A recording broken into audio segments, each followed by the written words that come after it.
The sound came before the smell, a wet, heavy impact that bypassed the station's sonic filters and landed somewhere behind Kaelin Cross's back teeth. She stopped walking.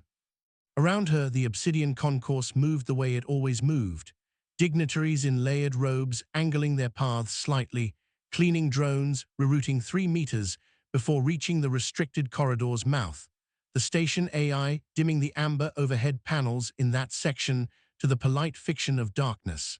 Everyone pretending the sound had not happened. Everyone except a small light at the corridor's far end, a bioluminescent glow, the kind that came from Nyma's scales, flickering in a way scales should not flicker. Kaelin turned toward it.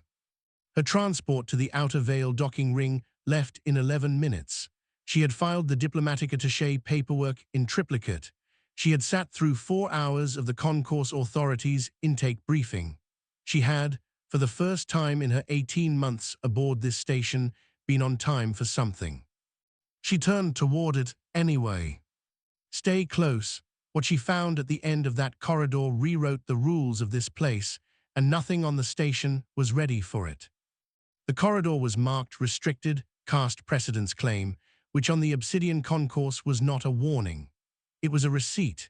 It meant someone with the right birth tier had filed the necessary forms with the arbiter's office, paid the processing fee, and purchased, legally and cleanly, the right to do whatever they were currently doing to whoever was currently inside.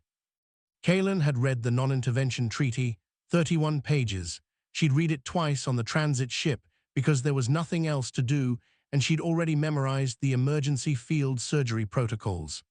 The treaty was very precise about what constituted intervention. It was considerably less precise about what constituted a limit. She rapped her knuckles. She kept a roll of synthetic kinetic tape in the left breast pocket of her diplomatic uniform, the one detail her commanding officer back on Earth Orbital Station 7 had told her was not regulation. She'd told him she'd stop carrying it when she stopped needing it. She peeled a strip now, working her right hand first, then her left, pulling it tight across the second and third knuckle joints the way her mother had shown her, the way her mother's mother had shown before that. The sound of the tape was small and precise in the dimmed corridor. 30 meters ahead, Scarnies of the Chitin brood had a Nyma archivist pinned against the bulkhead. The archivist, small-scaled, her bioluminescence going the pale yellow of shock, was maybe half Kaelin's height and a quarter of her mass. She had both hands braced against the corridor wall and was making no sound, because Nyma did not make sounds when they were terrified. They went quiet, and they went still, and they waited to see if the predator would lose interest, because 10,000 years of evolutionary memory told them that was the correct response, and 10,000 years of evolutionary memory had never encountered Scarnies' kind deciding to be interested forever. Scarnies was six-limbed. His primary set of arms, the weight-bearing pair, the ones built for structural impact, were roughly the diameter of Kaelin's torso. His carapace was dark and jagged along the thorax, the kind of biological armor that had been tested against weapons platforms and come out with cosmetic scoring. He stood at something over 2 meters, and he weighed, according to the Kael'thas species briefing she'd read on the same transit ship, in the range of 300 pounds. He had one primary claw pressed flat against the archivist's sternum. With the other, he had pulled the silver object free. The ancestral veil. Kaelin recognized it from the Nyma Cultural Registry, a woven mesh of silver-threaded memory fiber, each thread carrying compressed data. One of the few remaining physical archives of the Nyma colony histories, 100 million individual records encoded into something the size of a headscarf.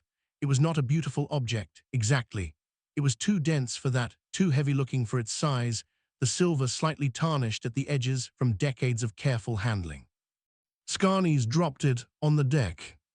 He stepped on it with one of his lower limbs, and the light in it, there was light in it, a faint warm glow where the memory fibers ran, began going out. Kaelin stopped 3 meters from him. "Lift your foot," she said. The two enforcers behind Scarnies were Kael'thas as well, though neither carried his mass. One was built wide rather than tall, the kind of dense, rolling biology that hit like a ground car.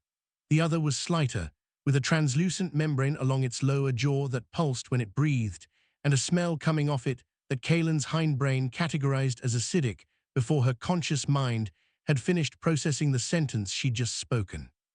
Scarnes turned. He took his time about it. That was the first thing she noticed, not the size, not the carapace, but the pace of the movement. He turned the way things turned when they had never in their lives needed to hurry, when every prior interaction with something smaller had resolved in their favor before the second breath. He looked at her the way she'd seen certain animals look at things they hadn't decided yet whether to bother with. Earthborn, he said. His vocal architecture made the word sound like something being dragged over gravel. You are in a caste precedence zone. The claim was filed at the arbiter's office before the morning session. You have no legal standing here. I'm not here for legal standing. His upper lip, the ridge of chitin that served the function, moved in a way the Kael'thas Cultural Index described as amusement. Behind him, the archivist had not moved. Her scales had gone a paler yellow. Your species, Scarnes said, has been in the galactic ring for how long is it now? Less than a generation. You don't yet understand how this works. I understand how your elbow works, Kalen said. I'd like to not have to demonstrate. That landed on him the way a raindrop lands on a rock. He turned back to the archivist. The veil is forfeit, he said, to the archivist, to the corridor, to nobody in particular. The Naima memory claim on Sector 12 was dissolved 18 months ago by order of the Concourse Authority. This object has no registered custodian. It is now caste-held property, and I will dispose of it as I see fit. The light under his foot dimmed another degree. Kalen exhaled. Last time, she said, lift your foot. Scarnes turned back to her. The amusement had gone. Something else had replaced it, not anger, but the particular quality of attention a large thing gives to a small thing that has made an error in judgment. You will move, he said, or I will move you. He lunged. She had known he would go for the skull. The Kael'thas primary strike was a crush-close primary clause aimed at the cranial structure of whatever they were targeting, the logic being that most biology died immediately if the head was destroyed. It was an efficient approach. It worked on virtually everything they had ever encountered. She stepped inside his reach. This was the thing about fighting something that had never been fought back properly. They committed.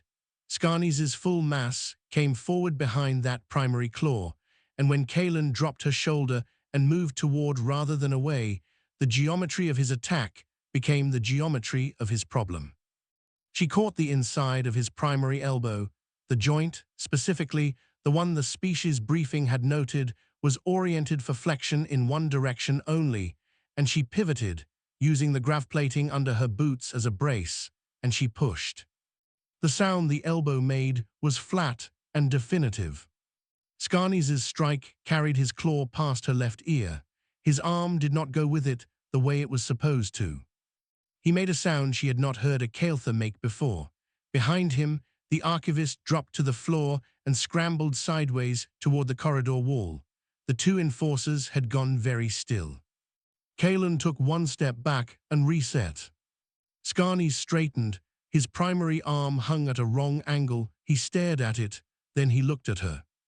You broke it, he said. His voice had changed. Something in the register had shifted.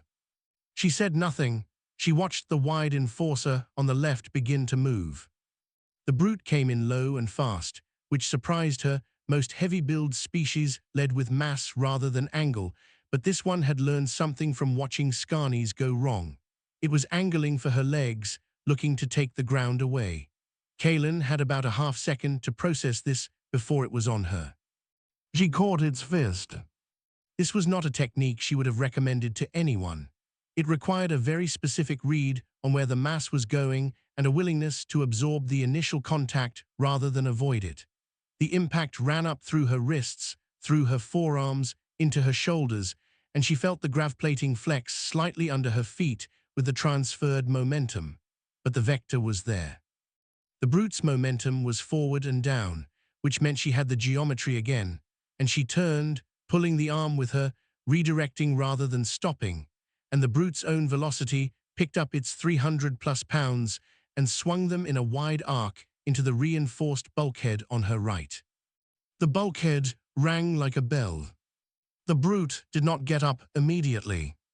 The third enforcer, the slighter one, the one with the translucent membrane, deployed its biological acid spray. She smelled it a fraction before she felt the heat of it, and she dropped flat to the deck, the spray passing through the space her chest had been occupying half a second before. The burn it left in the air above her was enough to tell her what a direct hit would have done to the diplomatic uniform, to the skin beneath it. She came up from the floor into the enforcer's reach. Her right knee found the lower section of its thorax, the respiratory sac, the one the species briefing listed as a pressure-sensitive structure, and she drove into it with everything the gravplating would give her. The enforcer folded. Kalen stood. Scarnes was back on his feet. Something had shifted in him. The amusement was long gone, the confident attention was gone, and what had replaced them was a thing she recognized not from alien species briefings, but from a much older source.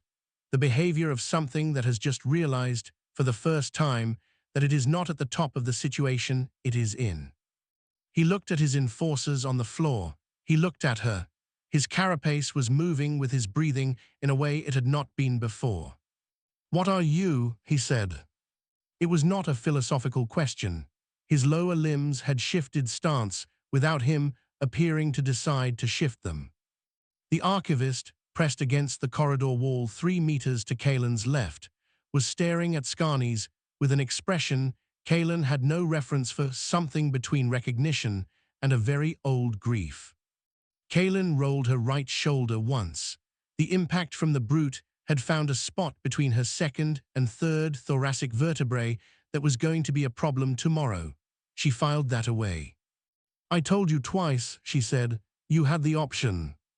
Scarnes charged. He came with everything he had left. Scarnes was not stupid. She understood that now, watching him cover the distance between them in 3 long strides. Stupid predators telegraphed. Stupid predators committed to a single line and held it. Scarnes, even with a broken primary arm, even with 2 of his 3 enforcers down, had adjusted his approach. He was leading with his secondary limbs now, the lower set, keeping his damaged arm tucked and angled away, trying to use his body's sheer structural mass as the weapon rather than reach. It was a reasonable adaptation. It was also the one she had been waiting for. She did not step back. She stepped left, just far enough to take herself outside the direct crush line, and she drove the heel of her right hand into the lateral joint of his thorax. The seam between his primary carapace plates, the gap the species briefing had listed with the dry precision of academic language as a load-bearing articulation point with no external armor coverage. The briefing had not mentioned what it sounded like when that articulation point failed. Scarnes stopped. Not the way things stop when they have decided to stop. The way things stop when the body has received information the brain has not yet processed. His forward momentum just ended, mid-stride, weight still loaded on the wrong foot, secondary limbs splayed for balance that was no longer there. Kalen hit the same point again, then a third time. The carapace cracked. Not shattering, not yet, but a sound like old stone under pressure, a deep internal fracture running through material that had, until 40 seconds ago, never been successfully struck by anything that wasn't a weapons platform. Blue ichor, darker than she'd expected, began tracing the crack line. Scarnes fell to his knees. The impact of 300 pounds of Kael'thas hitting the deck grating was significant. The overhead panels flickered. The station AI, Kalen noticed in the fraction of a second she had to notice anything, did not intervene. It dimmed another level instead, as if the darkness would help. It had spent millennia helping darkness help. She stood over him. She was breathing harder than she wanted to be. The spot between her thoracic vertebrae had sharpened into something specific, but she kept her hands up and her weight forward. Scarnes looked up at her. His eyes, four of them, set in a row across his upper cranial ridge, had gone very still. The amusement that had been there at the start, the comfortable certainty of something that had never needed to be uncertain, was completely gone. What was there instead was something she had no Kael'thas cultural index entry for, because the cultural index had been compiled by species who had never put a Kael'thas in this position. She thought it might be the precise feeling of a worldview failing. Your carapace, she said, breathing steadily, is rated for atmospheric re-entry. It has 0 lateral joint flexibility. That's not a design flaw. It just means nobody ever needed to hit you there before. She stepped back. She reached down, picked the ancestral veil up from the floor. The silver fiber was intact. She could feel the faint warmth of the compressed memory running through the weave, the threads still carrying their 100 million records, dented where Skarni's foot had pressed, but not broken. The light in it had not gone out. She held it and she looked at it for a moment, and then she looked across the corridor to where the archivist, Nema, the briefing had said, senior archivist of the Naima Cultural Retention Office, the last registered custodian of the colony histories from Sector 12, was pressed against the bulkhead with her scales cycling through yellow and white and a pale, flickering green that Kaelin did not have a reference for but suspected was something like relief finding nowhere to land yet. Nema's mouth was open, no sound. Then the sirens started. They came in 3 tones, high, then low, then a flat sustained note that Kaelin recognized from the Concourse Authority operational manual as the sound of security drones being released from their charging racks. The amber overhead panels in the corridor switched to a hard red. The station AI, having ignored everything for the past 40 seconds, had apparently decided that now, with the threat neutralized, was the appropriate time to become involved. She raised her taped hands. The drones came around the corridor's far end in a tight formation, 6 of them, the size of her torso, each carrying a plasma rifle on a mounted gimbal arm, and they spread into a containment fan the way they'd been trained to do, covering all exit angles. Behind them came 2 ground security officers in the Concourse Authority's dark armor, and behind them came someone who was not security. She was crystalline. Not metaphorically, the Arbiter's species was actually crystalline, a biology built around silicate matrices that refracted the red emergency, lighting into small scattered spectra. She moved with the particular deliberateness of someone who had never once needed to move fast, because everything around her had always arranged itself before she arrived. Arbiter Vess. Kaelin recognized her from the intake briefing's organizational chart. The chart had listed her title as Concourse Adjudicator, first tier, and her enforcement record as unbroken for 40 years of service. Vess looked at the corridor. She looked at Skarni's on his knees, blue ichor tracking down his thorax. She looked at the brute still finding its footing against the bulkhead. She looked at the third enforcer, still folded around its respiratory sac. She looked at Kaelin, hands up, ancestral veil in her left fist. The refracted light from Vess's form played across the deck, grating in small cold colors. You, Vess said, are under temporary restraint pending formal review. I understand, Kaelin said. You have violated the non-intervention statute, Clause 7, Subclause 19, governing physical contact within a registered caste precedence zone. I understand, Kaelin said again. One of the drones moved to within a meter of her. She did not lower her hands. She did not move toward the drone or away from it. She stood where she was, and she kept her eyes on Vess, and she held the ancestral veil carefully, the silver fiber across both palms. Vess looked at it. Something in the crystalline structure of her face shifted, a realignment of the silicate plates that was very small and very quick, and that Kaelin filed as significant without yet knowing why. The veil, Vess said, is property of the Concourse Authority pending disposition of the Naima cultural claim. The claim was filed, Kaelin said, and has been pending for 18 months. These processes take time. There are 100 million records in this fabric. Every month the process takes is a month they don't exist anywhere but here. Vess's silicate plates moved again, That is not a legal argument. No, Kalen agreed. It's a factual one. They walked her to the Arbiter's vault in a formation that was more escort than arrest, which was either a courtesy or a signal that Vess had not yet decided what this was. The drones maintained their spacing. The security officers stayed at her flanks. Scarnes and his enforcers were being processed separately. She heard the sound of a medical unit arriving in the corridor behind them as they turned the corner. The vault was a room without windows. It had a table, pale material, slightly warm to the touch, the way most concourse furniture was, 2 chairs, and a recording array mounted in the ceiling. The air carried the mineral smell of the station's iron filtration, and underneath that something older, the particular scent of a room where decisions had been made for a very long time, where the walls had absorbed decades of bureaucratic weight. Kalen sat down. She set the ancestral veil on the table in front of her, silver side up, its faint warmth against the pale surface. She rolled her right shoulder once, carefully testing the joint. Saw she would need to see the station medical unit before she left, assuming she was going to be allowed to leave, which at this particular moment was an open question. She had been in rooms like this before. Different stations, different species, different lighting arrays, but the same fundamental architecture. A place where the people with the forms wanted to explain to you why the forms meant they were right and you were wrong.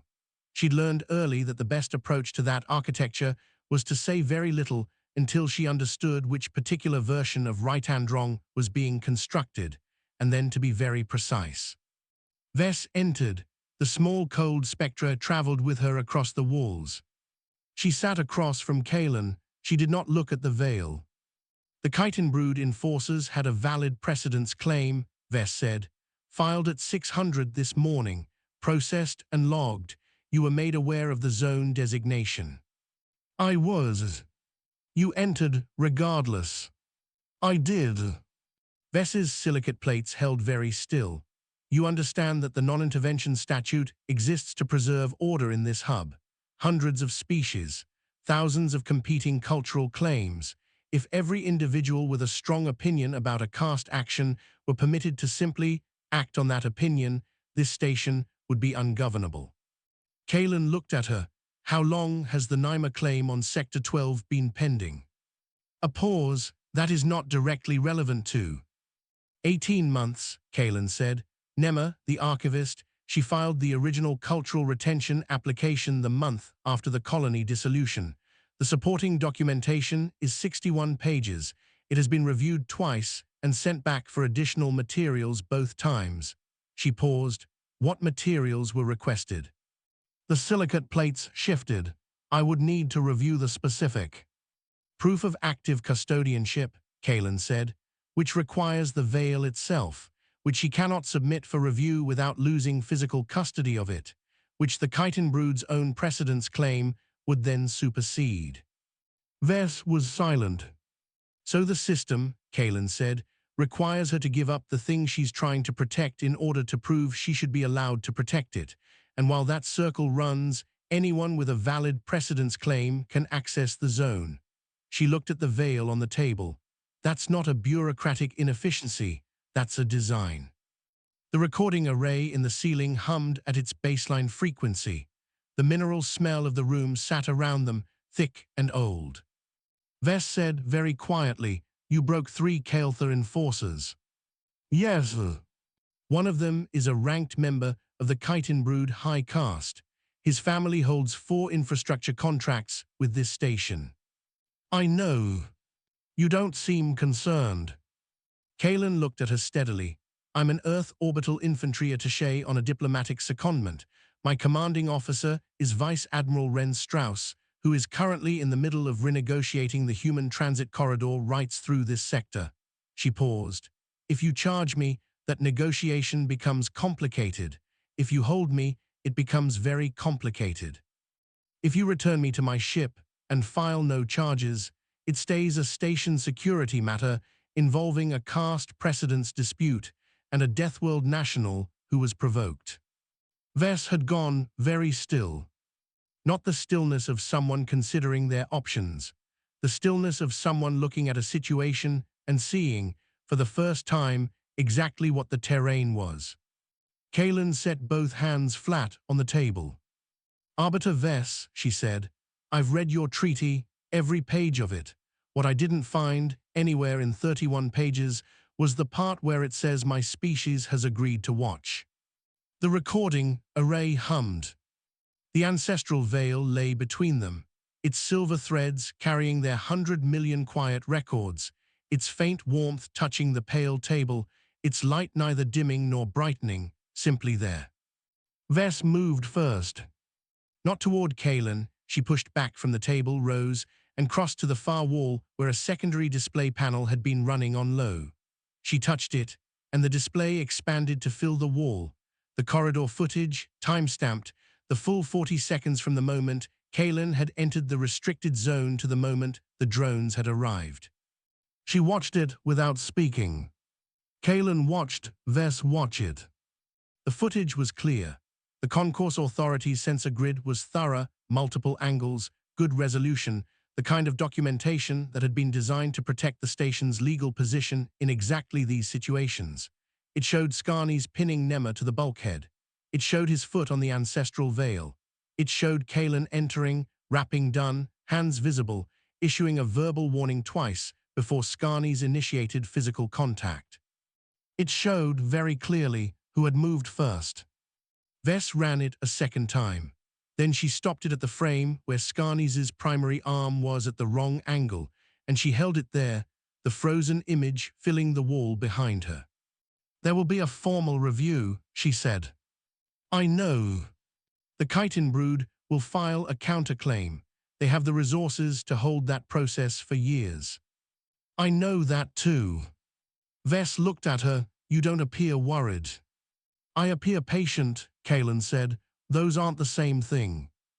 Vess turned back to the frozen image.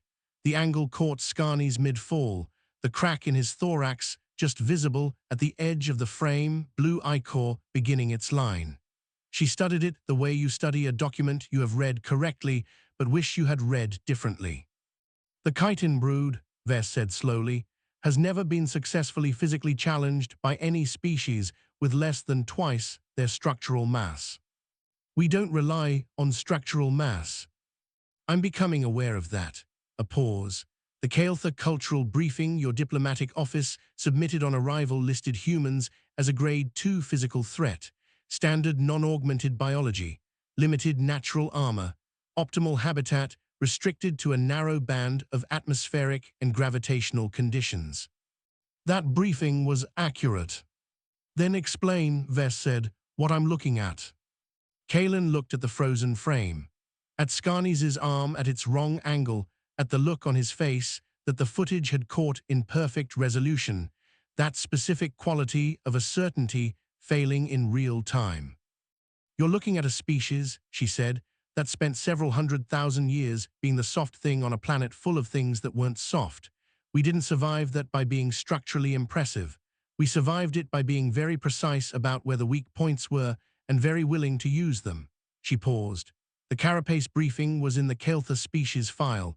It's available to anyone with station access. Vess was quiet for a moment. You read the species files, she said. I read everything. Before the incident. On the transit ship over. The recording array hummed. Vess's silicate plates ran through a small internal realignment, the kind that happened when something was being processed that the body had not yet decided how to express. Vice Admiral Strauss, she said, the renegotiation, how far along is it? Third session, the transit corridor writes cover 11 human colony ships currently en route.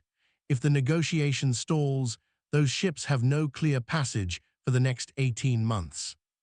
Vess looked at the ceiling. You knew that before you walked into the corridor. Yes, and you walked in anyway.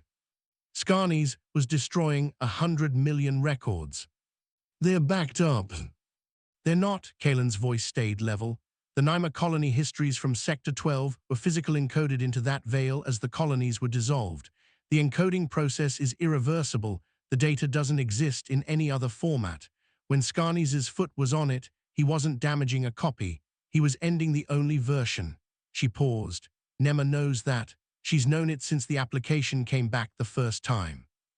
The silence that followed was a different kind of silence than the ones before it. Vess crossed back to the table. She did not sit. She stood with both hands pressed flat against the pale surface, looking at the ancestral veil, at the silver threads, and the faint warmth still moving through them. "You're telling me," she said very carefully, "that the NIMA cultural retention application, the documentation requirement, made it structurally impossible to protect the object being applied for."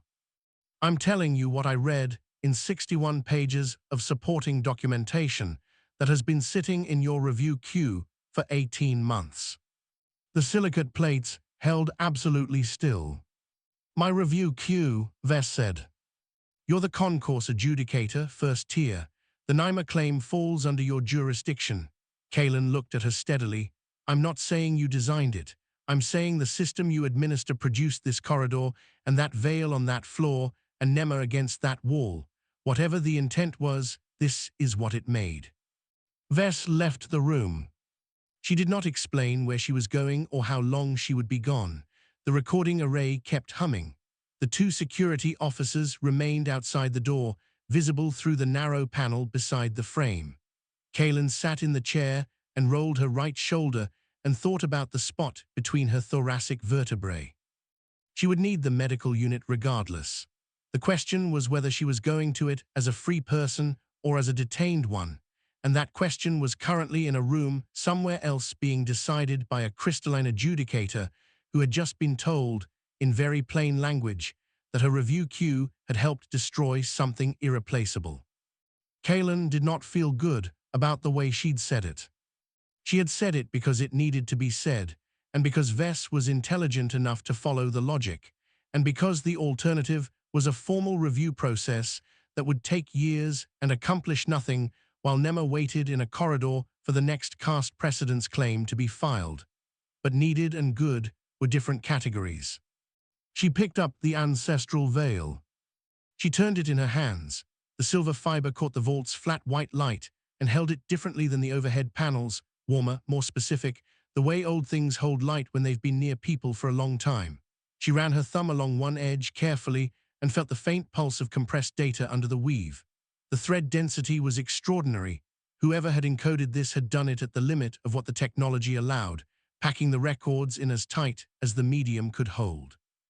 100 million people. The history of the Sector 12 colonies, the settlement records, the cultural practices, the births and deaths, and the small ordinary things that people left behind when they lived somewhere long enough to call it home. None of them had known, when the colonies were dissolved, that what remained of them was going to end up in an access-restricted corridor with a Kael'thas enforcer's foot on it. She set the veil back down. She straightened her collar. She waited. Vess came back 40 minutes later. Kalen knew it was 40 minutes because she had counted her own heartbeats for the first 10 and then stopped, because that was not a useful way to spend 40 minutes, and had spent the rest of the time going through the Kael'thas species, briefing again from memory, and checking her recall against what she'd observed in the corridor. She was about 90% through the secondary limb structure section when the door opened. Vess set a data tablet on the table between them. "The footage," she said, "has been reviewed by the Concourse Authority Legal Office. Their preliminary finding is that Skarnies of the Chitin Brood initiated unprovoked physical contact against a station visitor following 2 verbal warnings. The caste precedence claim does not extend to physical assault of non-participants." Kalen looked at the tablet. "Non-participants. You were not the named target of the precedence claim. The claim covered the corridor and its designated occupants. You were in transit on the station and entered voluntarily. The legal officer's position is that you were technically a bystander who acted in," they used the phrase, "instinctive defense reflex." "Instinctive," Kalen said. "It's a narrower charge than deliberate assault. It's also inaccurate." Vess set both hands on the tablet. "I am aware that it is inaccurate. I am also aware that the accurate version, a human diplomatic attaché, deliberately entered a caste precedence zone and systematically dismantled 3 Kael'thar enforcers using prior knowledge of their anatomical weak points, creates a very different set of consequences. She paused. The Chitin brood will not file a counterclaim. Kaelin looked at her. Why not? Because a counterclaim requires a formal review, which requires the footage to be presented in a concourse authority tribunal, which is a public proceeding. Vess's voice was very flat. Skarnes is a ranked caste member. The footage shows him on his knees, in a restricted zone he controlled, brought there by a single unarmed human who weighed less than a third of his mass. She paused again. The Chitin brood have 40 infrastructure contracts on this station. Their position depends on the perception of structural superiority. A public tribunal would play that footage to every species representative currently docked here. Kaelin let this land. So, she said slowly, they won't pursue it because pursuing it makes it worse. Correct. And you won't charge me because charging me triggers the diplomatic negotiation problem. Correct. And the result is... You leave the station, Vess said. The incident is logged as a caste precedence dispute that escalated beyond protocol. The enforcers are formally removed from the concourse under a conduct review, which strips their caste status on this station permanently. They will not be returning. Kaelin sat with this for a moment. The Naima claim, she said. Vess looked at the ancestral veil on the table. The faint warmth of it, the silver threads, the light that had not gone out. The application review, she said, will be expedited. I am reassigning it to my direct caseload. The documentation requirement, the custodianship proof, will be waived under an emergency cultural preservation designation. A pause. I had not been aware of the circular requirement. Now you are. Now I am. The vault's door opened from outside, one of the security officers, not the drones. He held the door and stepped back, which Kaelin read as the end of the temporary restraint, and she stood, picking up the ancestral veil from the table. She paused. Arbiter Vess. Vess looked at her. When the Chitin brood files its next precedence claim on this station, Kaelin said, they will know that the claim might be contested by someone who has read the species files and carries kinetic tape. She let that sit. I'd like to think that changes the calculation. Vess's silicate plates held still. And if the next enforcer is larger, she asked, or comes in groups of 5 instead of 3. Kaelin looked at her steadily. Then the story that comes out of that corridor will be bigger than this one. She walked toward the door. Ms. Cross, Vess's voice stopped her at the frame. The transit corridor negotiation, your 11 colony ships. Yes. I will be sending a formal communication to Vice Admiral Strauss commending your conduct as a diplomatic attaché. A pause, and something in Vess's tone shifted, not warmth, exactly, but the quality of a person who has looked at a situation long enough to say the true thing about it. The commendation will note that you demonstrated exceptional restraint under provocation. Kaelin thought about the flat sound of Skarnes' elbow, the crack in his thorax, the brute ringing against the bulkhead like a bell. Exceptional, she said. Given what you were clearly capable of, Vess said, yes. She found Nema in the medical bay, adjoining the concourse's secondary corridor. Not the main medical unit, that was 3 levels up, staffed by concourse authority physicians, and Nema had apparently declined the escort there. She was sitting in the smaller triage room near the restricted corridor's mouth, the one maintained for minor injuries that didn't warrant the full unit, perched on the edge of a diagnostic bench with both hands pressed flat against her own thighs. Her scales had shifted from the pale shock yellow to something closer to their natural color, a deep, layered blue-green, the kind that caught light the way water did, but the flickering hadn't entirely stopped. Small pulses of pale yellow still moved through the blue at irregular intervals. A station medic had wrapped her left wrist. The enforcer's grip had done something to the small bones there. Nothing permanent, the medic had told her.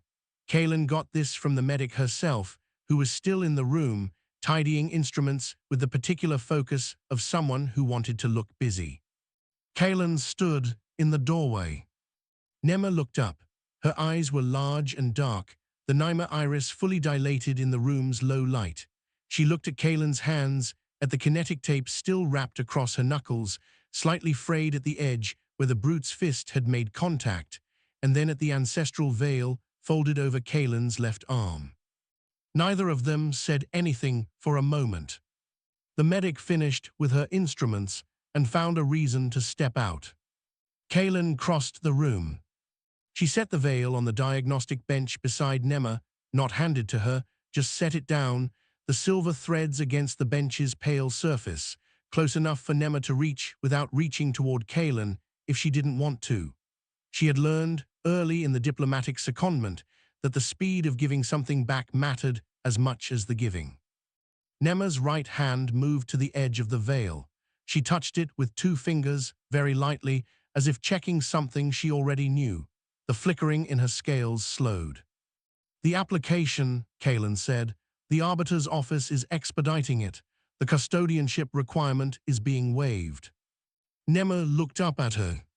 "It'll take time still," Kaelin said, "but the veil stays with you while it's processed. That's confirmed."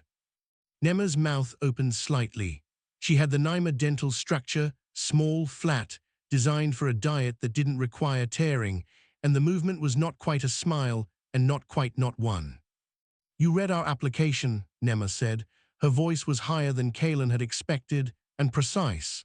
The translator rendered it in clean, unaccented standard. "On the transit ship. Before this happened, I read everything available about the species and organizations on the station." A pause. "It's a habit." Nema looked down at the veil. Her 2 fingers had moved to the center of it, feeling the weave, the thread density, the compressed warmth of what was held inside. "My grandmother encoded the last 40 years, she said.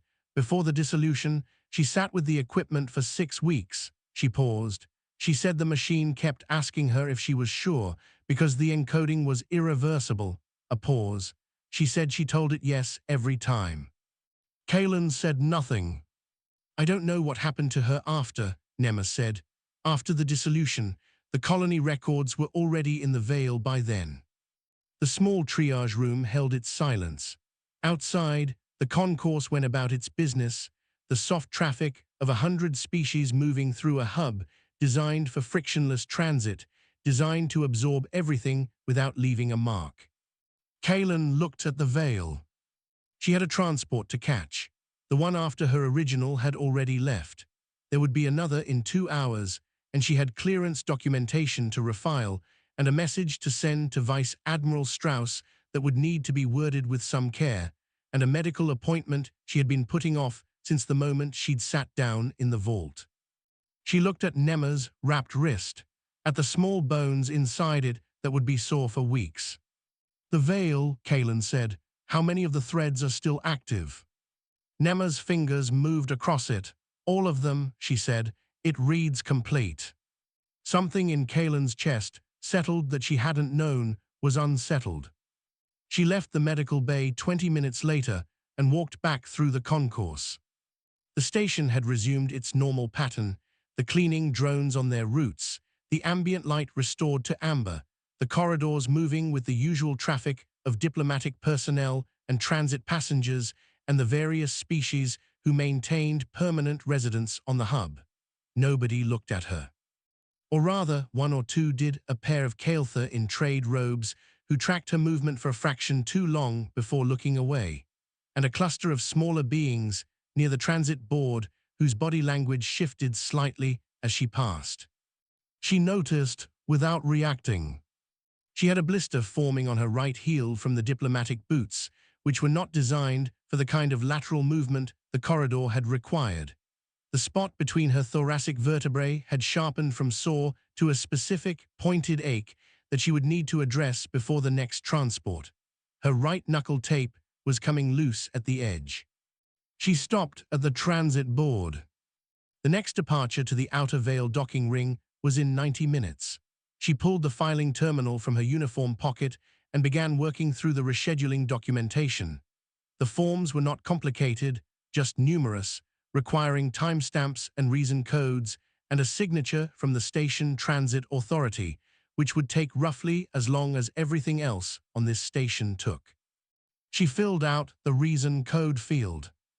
The options were medical delay/security, processing/diplomatic requirement/other. She selected security processing and moved to the next field. The Arbiter's Vault footage ran on a closed loop in the Concourse Authority's internal review system for the next 6 hours, pulled by 17 different station departments before VES issued a containment order. By then, it had been copied 4 times to external networks, which on the Obsidian Concourse was not illegal, merely noted.